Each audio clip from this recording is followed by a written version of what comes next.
তাহলে কি আবার বুড়ো দাদুকে সব জানাতে হবে?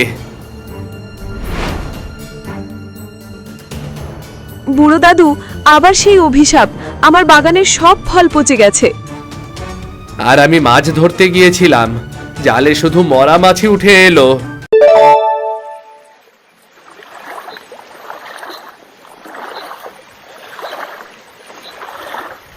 ওই যে দেখা যাচ্ছে চন্দ্রপুর দ্বীপ, ওই তো দেখা যাচ্ছে সোনার পাহাড়।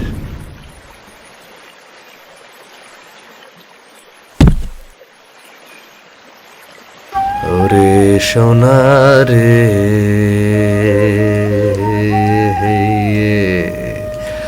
ওরে সোনারে, সোনার পাহাড়, তোর বুকেতে লুকিয়ে আছে অফুরন্ত ভান্ডার। আজ আমি রাজা হব, আজ আমি রাজা হব। হ্যাঁ, এটাই এটাই হচ্ছে সেই বিখ্যাত সোনার পাহাড়।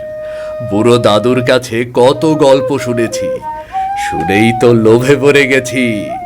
গ্রামের লোকেরা বলে এর মাটির নিচে সোনা লুকিয়ে আছে। বুড়ো দাদুও তাই বলে। আজ অনেক সোনা তুলবো আমি, আজ আমার ভাগ্য বদলে যাবে। যদিও বুড়ো দাদু এই পাহাড়ে আসতে নিষেধ করেছিল, তারপরেও এই রক্ষা মাদুলিটা দিয়ে দিয়েছে। বলেছে এটা থাকলে কোনো অশুভ শক্তি আমার কাছেও ঘেঁষতে পারবে না।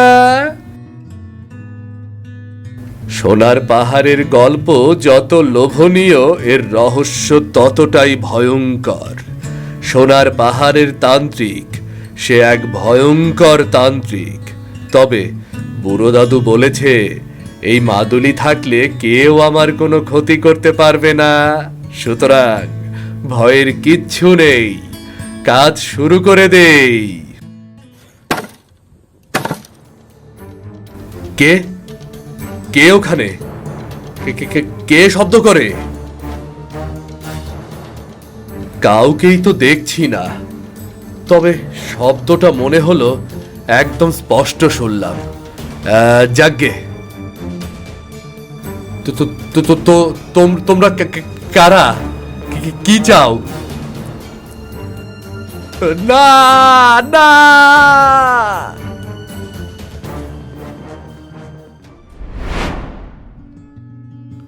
আমি সিধুকে কতবার সাবধান করেছিলাম, বলেছিলাম বাবা বাবা সিধু, সোনার লোভে সোনার পাহাড়ে যাস না।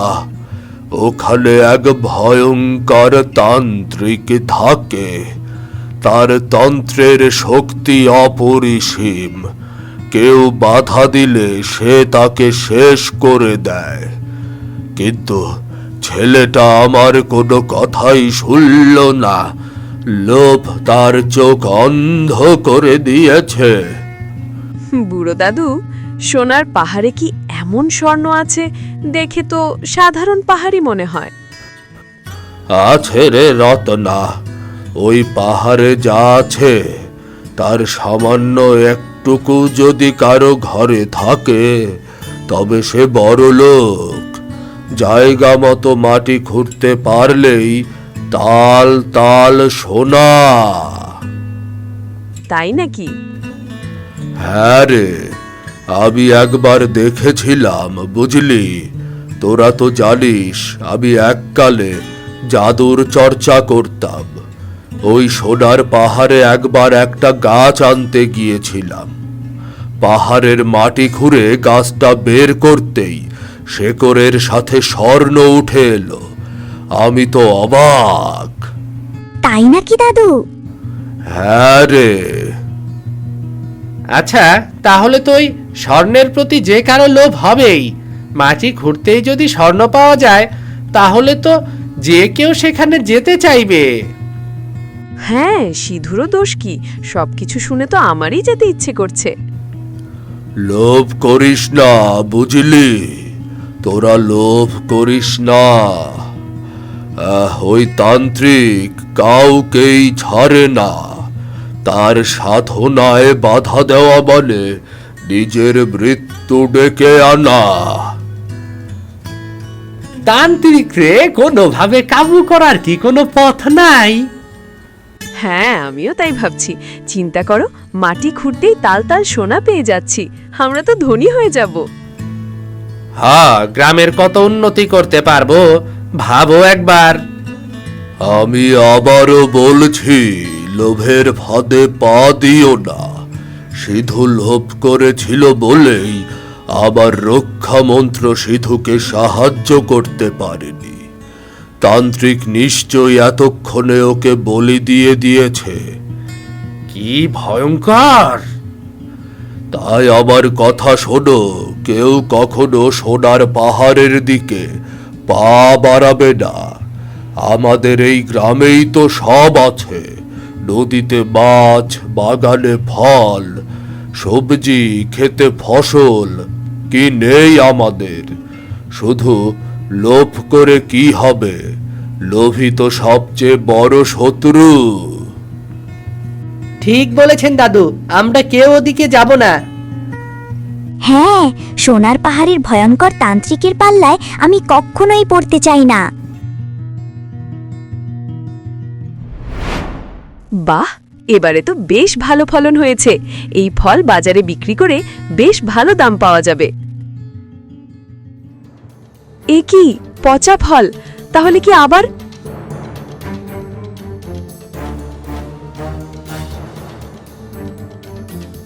সে কি, এতগুলো ফল পচা? তাহলে কি আবার অঘটন শুরু হলো? এ কি মরা মাছ? কি ভয়ঙ্কর! তাহলে কি আবার বুড়ো দাদুকে সব জানাতে হবে? বুড়ো দাদু, আবার সেই অভিশাপ। আমার বাগানের সব ফল পচে গেছে। আর আমি মাছ ধরতে গিয়েছিলাম, জালে শুধু মরা মাছই উঠে এলো। শুধু তাই নয়, খেতে সবজি নষ্ট হয়ে যাচ্ছে, ধান গমের শীষ মরে যাচ্ছে। এভাবে চলতে থাকলে আমরা তো মরে যাব দাদু। দয়া করে আপনি কিছু একটা করুন। এসবই সেই সোনার পাহাড়ের অশুভ তান্ত্রিকের কাজ। সে গ্রামের শান্তি নষ্ট করতে চায়। ওই তান্ত্রিকের হাত থেকে কি আমাদের নিস্তার নেই? আছে, তবে সে অনেক ভয়ঙ্কর রাস্তা। ওসব তোমরা এখন মাথায় এনো না। তোমরা সাবধানে থেকো। কিন্তু আমাদের রুজি রুজি তো তান্ত্রিক বেটা বন্ধ করে দিচ্ছে। এভাবে ফল ফসলের ক্ষতি হতে থাকলে আমরা তো শেষ হয়ে যাব। তোমরা ভেবো না, আমাকে একটু সময় দাও। সঠিক সময়ে আমি প্রয়োজনীয় সব ব্যবস্থা নেব।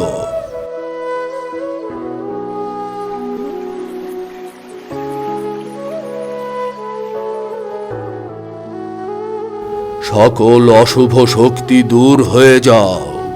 গ্রামের ওপর থেকে কালো ছায়া সরে যাও।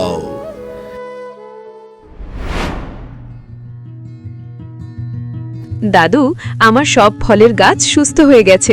আমি আবার রসালো ফল তুলতে পারছি। দাদু, নদীতে মাছের মরক শেষ হয়ে গেছে, আবারও তাজা মাছ লাফালাফি করছে। এই তো আজকেও 3 কেজি ইলিশ মোরলের বাড়ি দিয়ে এলাম। তুমি না থাকলে আমাদের গ্রাম বহু আগেই শেষ হয়ে যেত দাদু। তুমি আমাদের রক্ষাকর্তা। হ্যাঁ দাদু, তোমার জন্যই আমরা শান্তিতে আছি। তুমি না থাকলে যে কি হতো আমরা তো চিন্তাই করতে পারি না।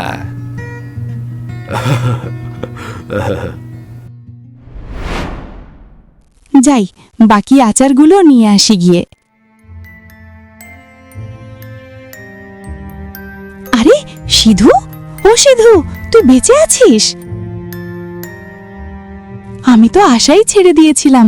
আমি তো ধরেই নিয়েছিলাম তোকে আর কখনো ফিরে পাবো না। ওই সোনার পাহাড়ের তান্ত্রিক আমার ভাইটাকে নিশ্চয়ই বলি দিয়েছে। এই সিধু, কথা বলবি না? কিছু তো বল। আমি তোকে মৃত ভেবে কত কেঁদেছি।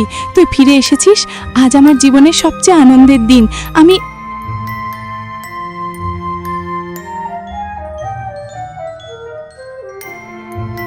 কি ব্যাপার, ভাইটা তো ফিরে এলো কিন্তু কোনো কথা বলছে না কেন? সোনার পাহাড়ের তান্ত্রিক আমার ভাইটার এই কি অবস্থা করেছে? বুড়ো দাদু, সিধু ফিরে এসেছে, নিশ্চয়ই শুনেছ?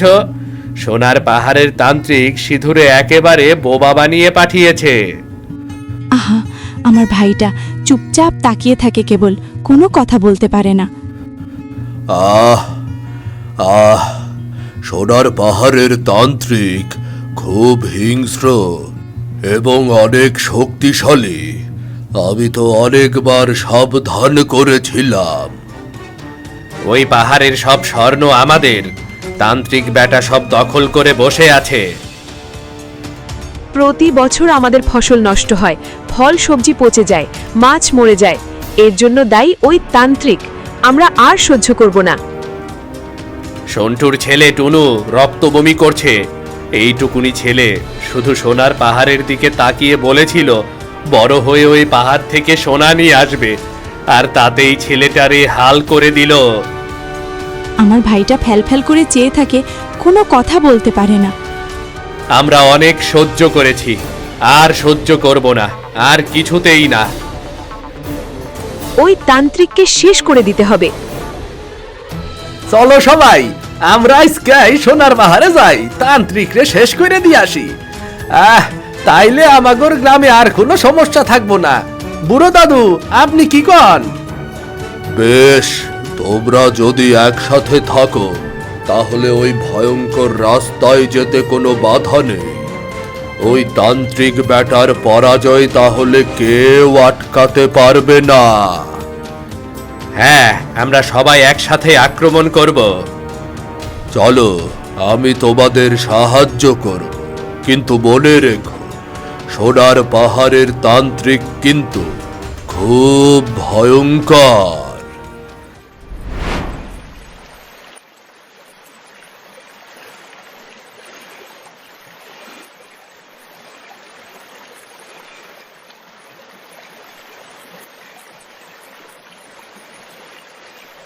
চলো সবাই, আমাদের কিন্তু খুব সাবধানে এগুতে হবে। সাবধানে চলো সবাই, শব্দ কইরো না, শত্রু রে আমাগর উপস্থিতি জানান দেওয়া যাইব না।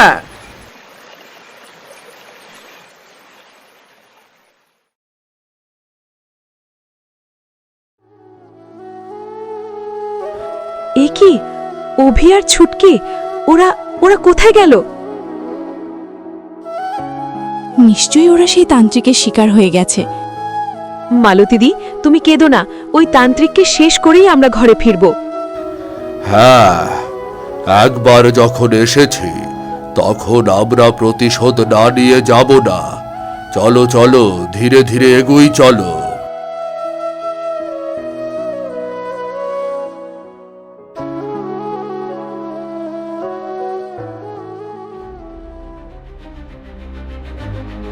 আমরা তান্ত্রিকের আস্তানায় চলে এসেছি, সবাই প্রস্তুত হও।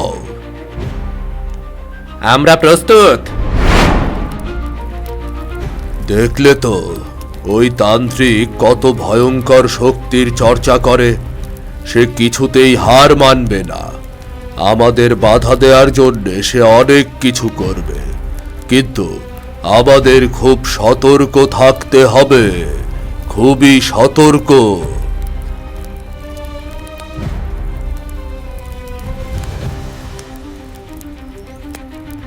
বুড়ো দাদু, এটা তো দেখছি হুবহু তুমি। হ্যাঁ, একদম তোমার চেহারা। তোমরা কি যমজ ভাই? আরে তোমরা বাজে বকছো কেন? আবার ভাই হলেই কি হলো? এ তো সেই তান্ত্রিক। তোমরা সবাই ওকে মারার জন্য প্রস্তুত হও। এই চেহারা দিয়েই মনে হয় ও ভিয়ার ছুটকিরে বশ করে ফেলছে। হায় হায়, এখন কি হইব? অভি আর ছুটকির কথা ভেবে লাভ নেই। ওরা তান্ত্রিকের বশ্যতার শিকার। তান্ত্রিককে না মারলে ওদের মুক্তি মিলবে না। অভি, ছুটকি, জি, তোমরা নির্ভয়ে চলে যাও। কেউ তোমাদের কোনো ক্ষতি করতে পারবে না।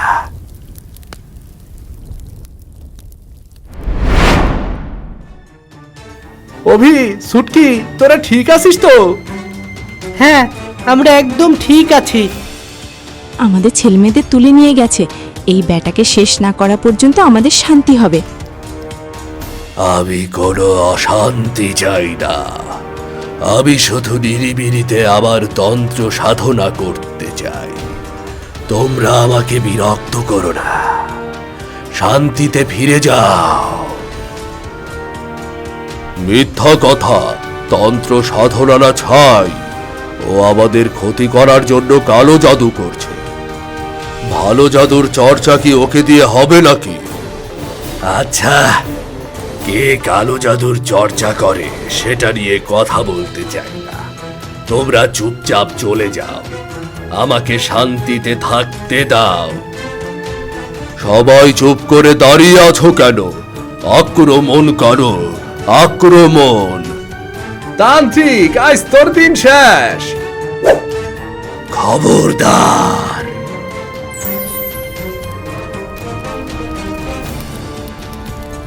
দেখেছো ওর জাদু কত ভয়ঙ্কর? কালু আরেকটু হলেই পুরে কাবাব হয়ে যেত।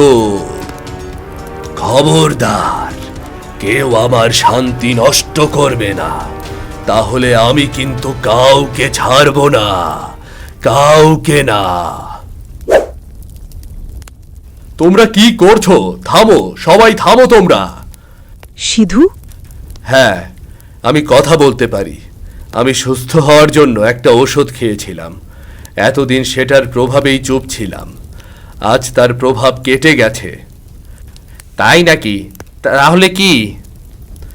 এই তান্ত্রিক আমার কোনো ক্ষতি করেনি। তোমরা দয়া করে ওনার কোনো ক্ষতি করো না।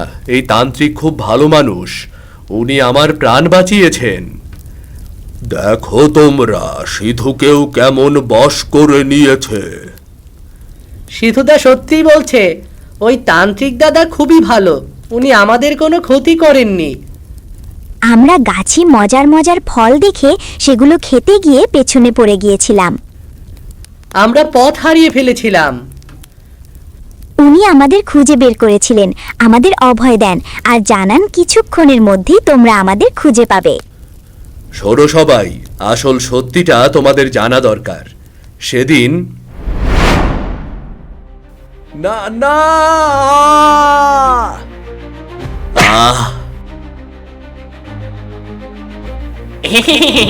আরে বেটা, ওকে মেরে ফেল, তাহলেই তো বুড়ো দাদুর উদ্দেশ্য সফল হবে। বুড়ো দাদুর উদ্দেশ্য সফল? ওকে মেরেই তো বুড়ো দাদু সবাইকে বোঝাবে যে তান্ত্রিক বেটাই মানুষ মারে। গ্রামের লোকজন তাতে খেপে যাবে। তাই নাকি? গাইতে নিয়ে আর একটা বাড়ি দেবো নাকি? হ্যাঁ, দে দে, একটা না কয়েকটা দে। খবরদার, খবরদার! বাঁচাও, আমাদের বাঁচাও, বুড়ো দাদু আমাদের বাঁচাও। কোনো বুড়ো দাদু তোদেরকে বাঁচাতে পারবে না। কত বড় সাহস তোদের! গ্রামের নিরীহ লোকদের মারতে চাস? বন্দি করো না, আমরা বুড়ো দাদুর কথা শুনবো না। বন্দি করো না, বন্দি করো না। হ্যাঁ, ওর কথায় আর গ্রামের ফল সবজি মাছ নষ্ট করব না, চিরকাল তোমার গোলাম হয়ে থাকবো। তুমি আমাকে বোতলে বন্দি করো না, দয়া করো। বুড়ো দাদুর বশ থেকে আমাদের এমনিতে অনেক ক্ষতি হয়ে গেছে। আমাদের মুক্তির আশ্বাস দিয়েও মুক্তি দিত না। তুমি আমাদের অন্তত এই বোতলে বন্দি করো না, আমরা কথা দিচ্ছি আর ক্ষতি করব না। সত্যি তো? হ্যাঁ হ্যাঁ, সত্যি সত্যি। বেশ, আজ থেকে তোরা মুক্ত। কি বললে তুমি? হ্যাঁ, তোরা মুক্ত। আবার বশ্যতাও তোদের স্বীকার করতে হবে না। কিন্তু তোরা কখনো কারো ক্ষতি করতে পারবি না, তাহলে কিন্তু আবার এই বোতলে আটকে যাবি, আটকে ফেলবো।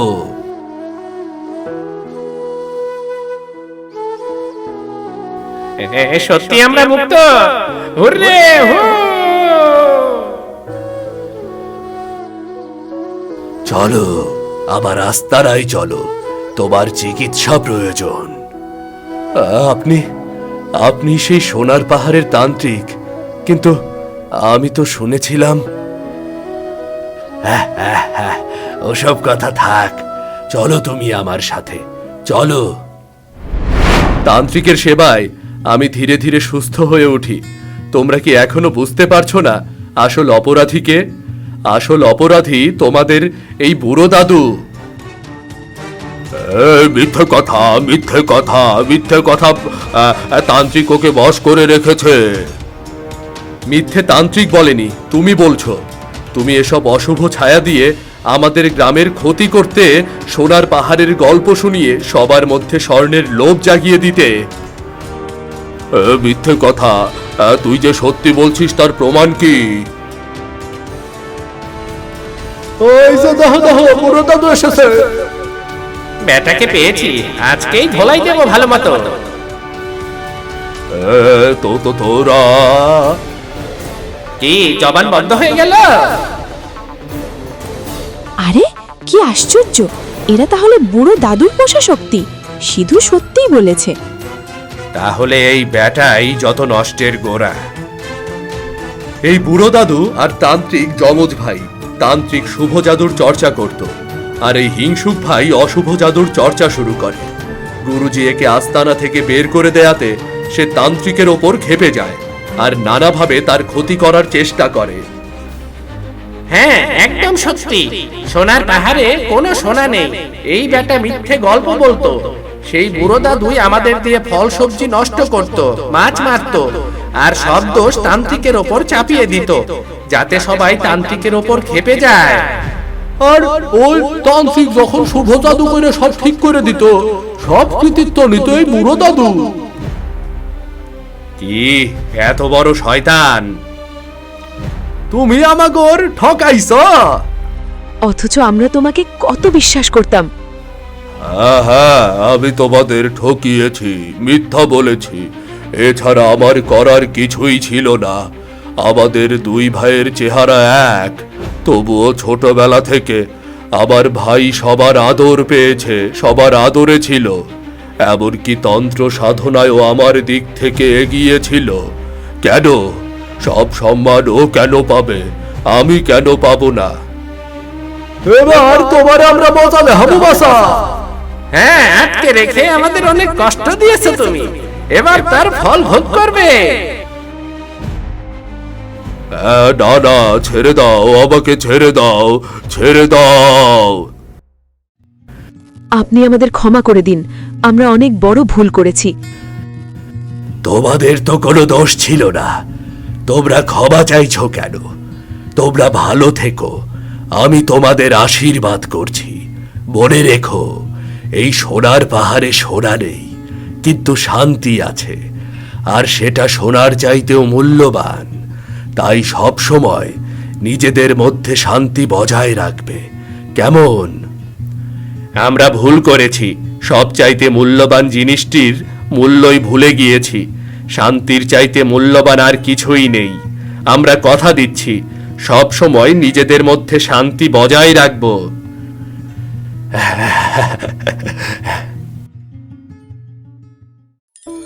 এত সুন্দর শাড়ি আমি এখন পর্যন্ত দেখিনি। আমি তো জানি আমি জিতবো। ওই রূপা কোনো দিক দিয়ে আমার ধার কাছেও আসতে পারবে না, সেটা ও বুঝেই গেছে। আর এর জন্যই প্রতিযোগিতায় এখনো আসেনি। একটু দাঁড়ান, কচু পাতার শাড়ি, এ কি অভাবনীয় অসাধারণ উদ্ভাবন।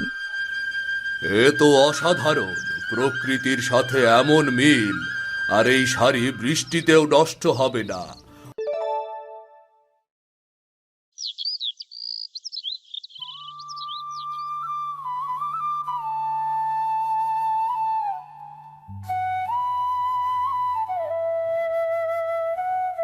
কি রে নীলিমা, নতুন শাড়ি বানিয়েছিস নাকি? খুব সুন্দর হয়েছে শাড়িটা। সুন্দর তো হবেই দাদি, দেখতে হবে না শাড়িটা কি বানিয়েছে? দেখো না, শাড়িটা পরলে মনে হবে যেন আকাশ আর সমুদ্র একসাথে মিলে মিশে গেছে। বুঝলাম বুঝলাম। এখন এই দুধটুকু খেয়ে নে। হলুদ আর ঘি মিশিয়ে এনেছি। সামনে তো বিয়ে, চামড়া তো চকচক করতে হবে নাকি? ইস দাদি, তুমি যে কি বলো না। আগে আমার বানানো শাড়িটা ভালো মতো দেখো। পুরো গ্রামে তোমার নাতনির মতো পোশাক আর কেউ বানাতে পারে না গো দাদি। আরে এটা তো আমি জানি, তোর হাতে জাদু আছে। তা তোর নিজের বিয়ের শাড়িটাও কি নিজেই বানাবি? ওহ দাদি, ইস লজ্জায় যে লাল হয়ে গেলি। সময় কিন্তু ঘনিয়ে এসেছে। বিয়ের শাড়ি নিয়ে কিছু চিন্তা ভাবনা করলি? পরে কিন্তু দেরি হয়ে যাবে। জানি না দাদি, বাবা বাণিজ্য থেকে ফিরে আসুক। বাবাকে বলেছি আসার সময় আমার জন্য বিয়ের শাড়ি নিয়ে আসতে। সে কি, তোর বাবা পছন্দ করে শাড়ি নিয়ে আসবে? তা কেমন হয় না হয়। তার উপর জামাই আবার সেই শাড়ি পছন্দ করবে কিনা কে জানে। ওহ দাদি, কিছু বলো না। শাড়ি কি তোমার নাচ জামাই পরবে? শাড়ি তো আমি পরবো। আমার পছন্দ হলেই হলো। আর বাবা যা নিয়ে আসবে সেটা সবারই পছন্দ হবে, তা আমি খুব ভালোই জানি। তা জানি না বাপু, আমি শুধু চাই বিয়ের দিন তোকে দেখতে যেন রাজকন্যার মতন লাগে। অমন স্বপ্নের রাজপুত্রের মতো ছেলের পাশে তো কোনো রাজকন্যা কি মানাবে। সত্যি তোমাদের পাশাপাশি দেখলে মনে হয় যেন রাজ জোটক। ইস দাদি, কিছু বলো না তুমি। মোটেও মিথ্যে বলছি না। তোর হবু বর কোনো যেন তেন ছেলে নয় রে। যেমন রূপ তেমনি টাকা পয়সা। তুইও খুব সুখী হবি দেখিস। আরে দাদি, আগে বিয়েটা তো হতে দাও। সে তো হবেই। তোর বাবা ফিরলেই বিয়ের প্রস্তুতি শুরু হয়ে যাবে। নীলিমা দিদি, নীলিমা দিদি। কি হয়েছে কালু, তুমি কাঁদছো কেন? কি হয়েছে রে কালু, তোর চোখে পানি কেন? বড় বাবু, বড় বাবু। বাবা, বাবার কি হয়েছে? বড় বাবুর জাহাজ ডুবি হইছে। উনি উনি আর নাই গো দিদিমণি, উনি আর নাই। কি বলছো কি তুমি কালু? তুমি নিশ্চয়ই মিথ্যে বলছো। দিদিমণি, আমি মিথ্যে কথা কেন কমু কন? মাত্রই খবরটা নিয়ে আইলাম গো। আমার ছেলে, আমার আদরের মানিক। না না, এ হতে পারে না, এ হতেই পারে না। বাবা, তুমি আমাকে এইভাবে ছেড়ে কেন চলে গেলে বাবা? কেন?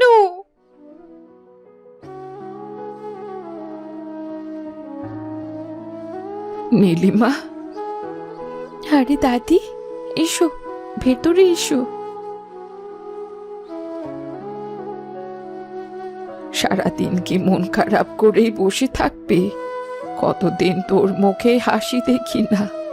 বিয়ে ভেঙে গেছে যাক না, ওরা যে কি হারিয়েছে সেটা ওরা পরেই বুঝবে। না দাদি, আমার বিয়েটা ভেঙে গেছে সেটা নিয়ে আমার কোনো দুঃখ নেই। বাবা নেই, তার সমস্ত ঋণের বোঝা এখন যে আমাকেই টানতে হবে। আমাকে বিয়ে করে কে বিপদে পড়বে শুনি? ওরা বিয়ে ভেঙে দিয়ে আসলে ঠিকই করেছে। বিয়ে ভেঙে দিয়েছে তো কি হয়েছে? তোর কি আর বিয়ে হবে না? অনেক ভালো ভালো লোকের সাথেই তোর বিয়ে হবে দেখিস। তোকে অনেক ভালোবাসবে। আমি এখন আর এসবের আশা করি না দাদি। হয়তো সৃষ্টিকর্তারই ইচ্ছে আমি সারা জীবন একাই থাকি। ছি, এভাবে বলিস না। তোর বাবার দেনাগুলো শোধ করার ব্যবস্থা করতে হবে, আর সেই সাথে তোর বিয়েরও ব্যবস্থা করতে হবে। বিয়ের ব্যাপারটা বাদ দাও না দাদি। ওসব বিয়ে টিয়ে নিয়ে এখন ভাবতে চাচ্ছি না। যার সাথে বিয়ে ঠিক হয়েছিল সে তো শুধু টাকার জন্যই আমায় বিয়ে করতে চেয়েছিল। এখন বুঝতে পারছি আমার মতো মেয়েকে কে দাম দেবে। আমার তো এখন কোনো টাকাও নেই। দেবে, আসল জহরি রত্নের কদর করে। সেরকম জহুরি আমি খুঁজে বের করব।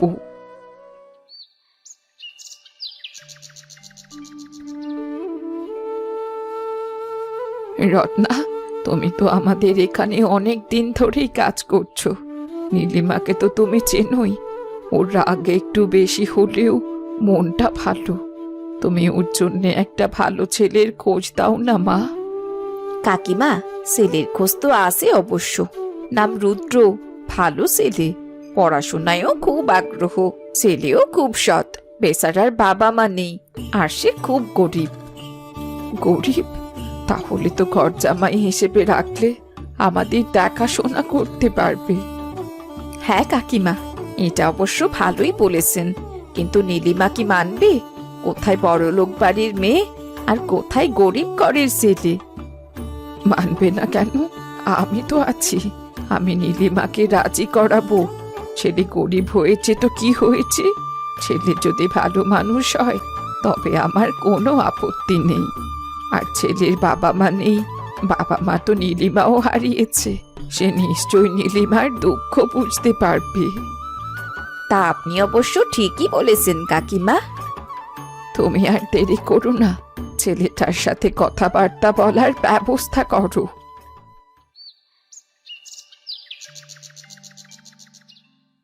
নীলিমা, আজ আমাদের বিয়ের দিন। তোমাকে দেবার মতো তো আমার কিচ্ছু নেই। এই শাড়িটা আমি তোমার জন্য এনেছি।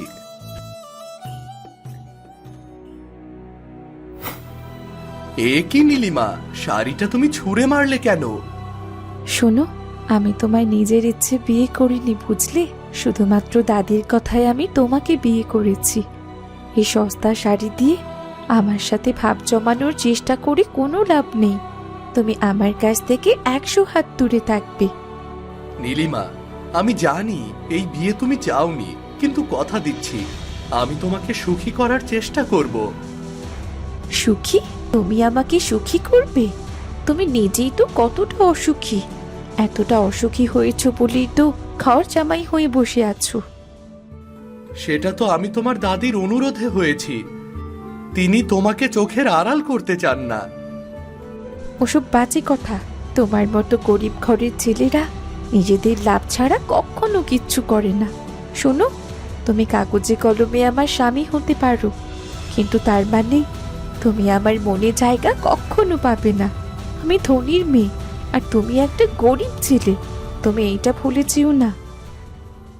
আমি তো তোমাকে জোর করে বিয়ে করিনি, আমার তোমাকে ভালো লেগেছিল।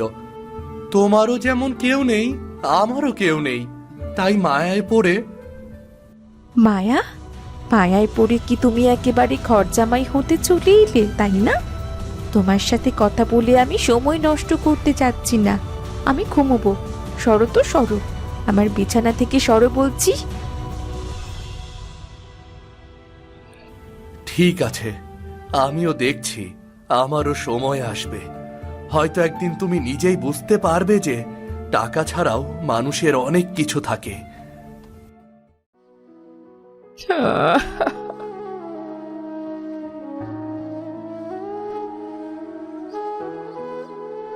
আরে দাদি, কি হয়েছে? তুমি এইভাবে কাঁদছো কেন? পাওনাদারেরা প্রতিদিন এসে তাগাদা দিচ্ছে। এত টাকা কোত্থেকে দেব? আমি যে কিছুই বুঝতে পারছি না। শেষ পর্যন্ত না জানি বাড়িটাই বিক্রি করতে হয়। বাড়ি বিক্রি করতে হবে? কিন্তু তাহলে তাহলে আমরা যাব কোথায়? আমি যে কিছুই বুঝতে পারছি না রে, আমার মাথায় কোনো কাজ করছে না। তুমি কেঁদো না দাদি, সব কিছু ঠিক হয়ে যাবে, তুমি দেখে নিও। আমিও তো তাই চাই রে, সব কিছু ঠিক হয়ে যাক। তুমি এত ভেবো না তো দাদি, তোমার শরীর খারাপ করবে। তুমি বসো, আমি তোমার জন্যে পেঁপে নিয়ে আসছি।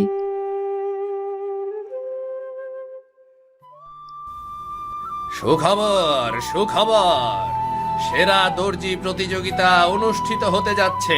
সুখবর, সুখবর, সুখবর। সেরা দর্জি প্রতিযোগিতা? যাই তো, শুনে দেখি ব্যাপারটা কি। কে হবে সেরা দর্জি নিজের প্রতিভা দেখাও, নতুন ধরনের কাপড় বানাও। বিজয়ীর জন্য রয়েছে লাখ টাকা পুরস্কার, আরো আছে দেশ বিদেশের নামী দর্জিদের সাথে কাজ করার সুযোগ।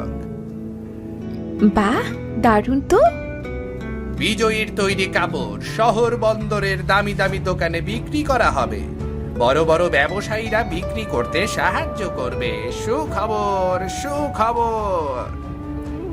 সেরা দর্জি প্রতিযোগিতা, এটাই আমার সুযোগ। আমি জানি এই প্রতিযোগিতায় আমি জিতবো, আমাকে কেউ হারাতে পারবে না। বিজয়ী হলে যে টাকা আমি পুরস্কার পাবো, সেটা দিয়ে বাবার ঋণ শোধ করতে পারবো। আর কাজে থাকলে ওই রুদ্র উজবুকটার কাছ থেকেও দূরে থাকতে পারবো। এই প্রতিযোগিতাই হতে পারে আমার মুক্তির সুযোগ।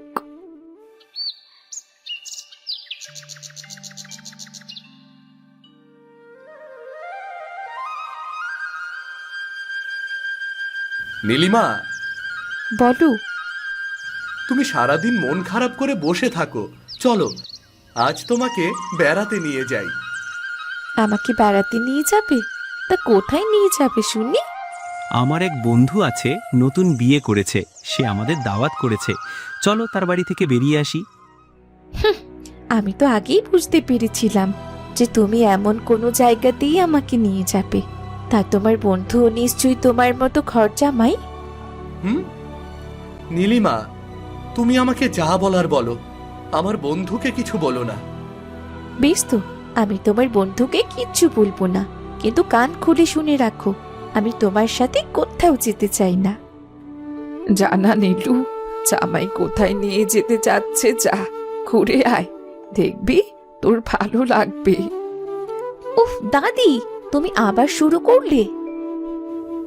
দাদি, আপনি ওকে একটু বোঝান না, আমার বন্ধু নতুন বিয়ে করেছে, আমাদের দাওয়াত করেছে, না গেলে কেমন দেখায় বলুন তো। হ্যাঁ ঠিকই তো, জানা নীলু, রুদ্রের সাথে ঘুরে আয়, সারাদিন ঘরে মন মরা হয়েই বসে থাকিস, জানা দাদু ভাই। আচ্ছা যাবো যাবো, তোমার বকবকানি থামাও তো দাদি।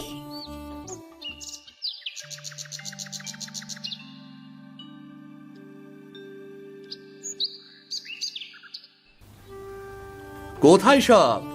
জয়, এই জয়। আরে রুদ্র পাগলা এসে গেছে। বেটা, বড়লোক বাড়ির জামাই হয়ে তো আমাকে ভুলেই গেলি রে। আরে না না না, কি যে বলিস, রূপা তো তোদের কথা বলতে বলতে আমার মাথাই খারাপ করে দিচ্ছিল। নাও রূপা, এবার এদের ভালো করে দেখে নাও। আহ, তুমি চুপ করো তো, সে কখন থেকেই বকবক করেই যাচ্ছ।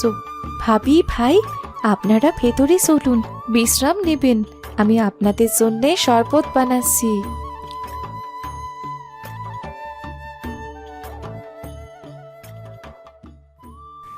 তোমায় আর শরবত বানাতে হবে না রূপা ভাবি, এই দেখো আমরা কি নিয়ে এসেছি। শরবত আর নিমকি। মা পাঠিয়ে দিল, যখন থেকে শুনেছি তোমাদের বাড়িতে বড়লোক ভাবি আসবে, আমাদের কি আর তর্স হয়? ছুটকি তো পারলে ভোরবেলাতেই চলে আসে। কথা কম বলো রূপা ভাবি, এই বুঝি তোমার বড় লোক ভাবি? কি সুন্দর দেখতে, কি সুন্দর একটা শাড়ি পরেছো, একটু দেখি।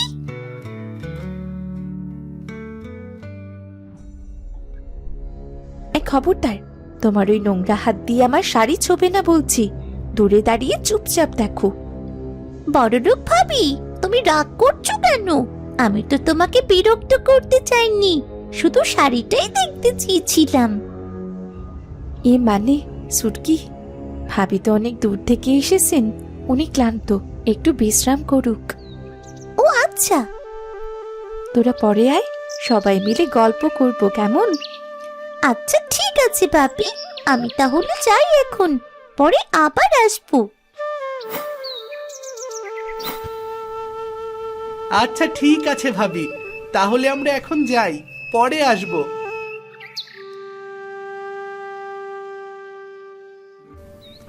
চলুন ভাবি, ভেতরে চলুন তাহলে।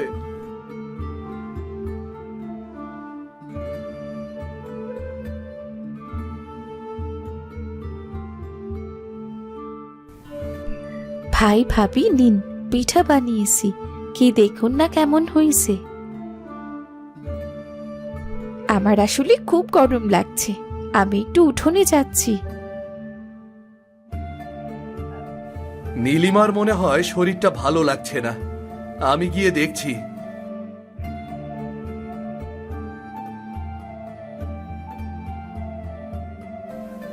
কি হয়েছে নীলিমা?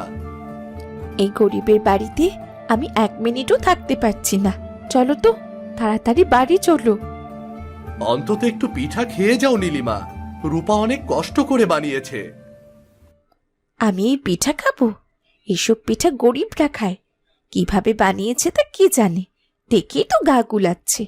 গরিবদের দিয়ে আবার এসব শৌখিন কাজ হয় নাকি? ওরা দিন এনে দিন খাওয়া মানুষ। আমি তো এর আগেও খেয়েছি, আমার তো ভালো লেগেছে।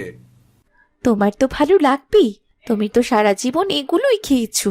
কিন্তু আমি দেশ বিদেশের সেরা জায়গায় নামি দামি খাবারগুলো খেয়েছি, এগুলো আমি খেতে পারবো না। আর তোমার বন্ধুর বউয়ের কাপড় চোপড়ের ছি দেখেছো?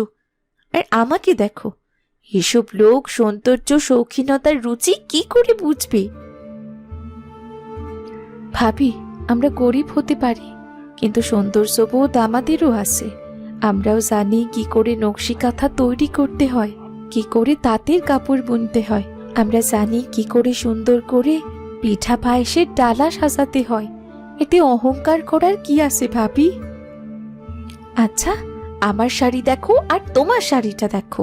আমার শাড়িটা আমার নিজ হাতে তৈরি করা। কোনোদিন চিন্তা করতে পেরেছো এমন শাড়ি নিজের চোখে দেখতে পাবে? আপনার শাড়িটা অবশ্যই সুন্দর, কিন্তু আপনার অহংকার আপনার শাড়ির সৌন্দর্য নষ্ট করে দিয়েছে। আমাদের টাকা পয়সা নাই থাকতে পারে, কিন্তু আমরা আমাদের কাজকর্মে রুচিবোধে পিছিয়ে নেই। আমরাও পারি।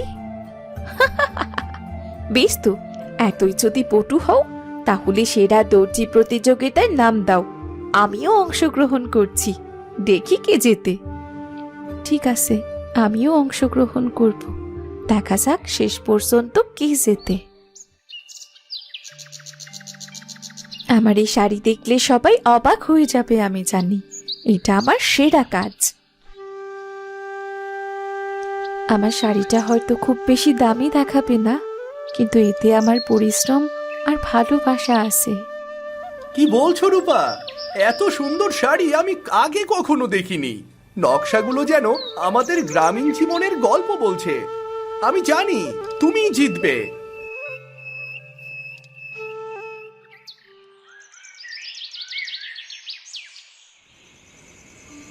হ্যাঁ গো রূপা, কাল তো দর্জি প্রতিযোগিতা। শাড়িটা হাতের কাছে বের করে রাখো। আমাদের তো গরিবের ঘর, আবার কি থেকে কি হয়ে যায় যদি শাড়িটা নষ্ট হয়ে যায়। হ্যাঁ, ভালো কথা বলেছ। দাঁড়াও, শাড়িটা বের করে আমি হাতের কাছেই রাখছি। ওগো, কোথায় তুমি? একটু জলদি এদিকে এসো। এটা কি হয়ে গেল? শাড়িটা কত যত্ন করে মুড়িয়ে রেখেছিলাম, মোড়ক ইঁদুর কেটে ফেলেছে। বৃষ্টির পানির সাথে ময়লা গড়িয়ে গিয়ে শাড়িটা নষ্ট করে ফেলেছে। ইস, তোমার সাবধানে থাকার দরকার ছিল রূপা। আমাদের গরিবের ভাঙাচোরা ঘর, এখানে যে কোনো দুর্ঘটনা ঘটতে পারে। পণ্যের যত্ন নেওয়াও কারিগরের কাজ। এখন কি করব তাই বলো। কি আর হবে এখন, পুরস্কারটা নীলিমা ভাবিকে পেতে দাও। ইস, যদি এমন কোনো শাড়ি থাকতো যেটা বৃষ্টিতে নষ্ট হয় না। বৃষ্টিতে নষ্ট হয় না? পেয়েছি।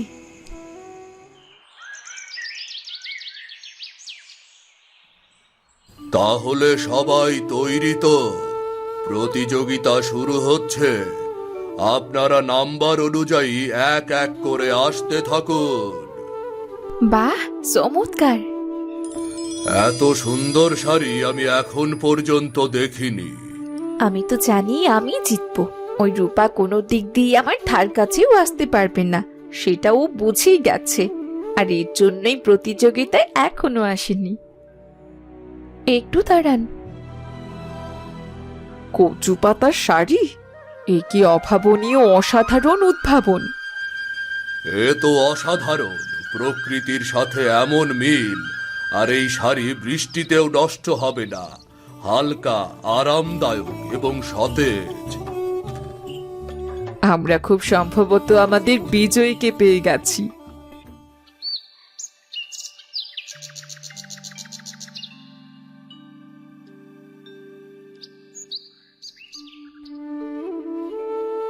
এই নাও শরবত খাও। তুমি তুমি আমার জন্য শরবত বানিয়ে এনেছো? হ্যাঁ, আমি তোমার সাথে এতদিন অনেক খারাপ ব্যবহার করেছি, তুমি কিছু মনে করো না প্লিজ, আমাকে ক্ষমা করে দিও। কি বলছো তুমি? তুমি ক্ষমা চাইছো কেন? কাল রূপাকে দেখে আমার চোখ খুলে গেছে। যে মেয়ে কচু পাতা দিয়ে এত সুন্দর শাড়ি বানাতে পারে সে কোনো সাধারণ মেয়ে নয়। আসলে কার মধ্যে কি গুণ লুকিয়ে আছে তা কে জানে। হয়তো তোমার মধ্যেও আমার স্বপ্নের রাজপুত্র লুকিয়ে আছে, যা আমি এতদিন বুঝতে পারিনি। নীলিমা, আমি তোমাকে ফিরে পেয়েছি, আমি তাতেই খুশি। আমার আর কিচ্ছুর প্রয়োজন নেই। নীলিমা, একটু এই দিকে আয় তো। দেখ, তোর সাথে তোর বন্ধু দেখা করতে এসেছে। বন্ধু? আমার তো কোনো বন্ধু নেই। চলো গিয়ে দেখি।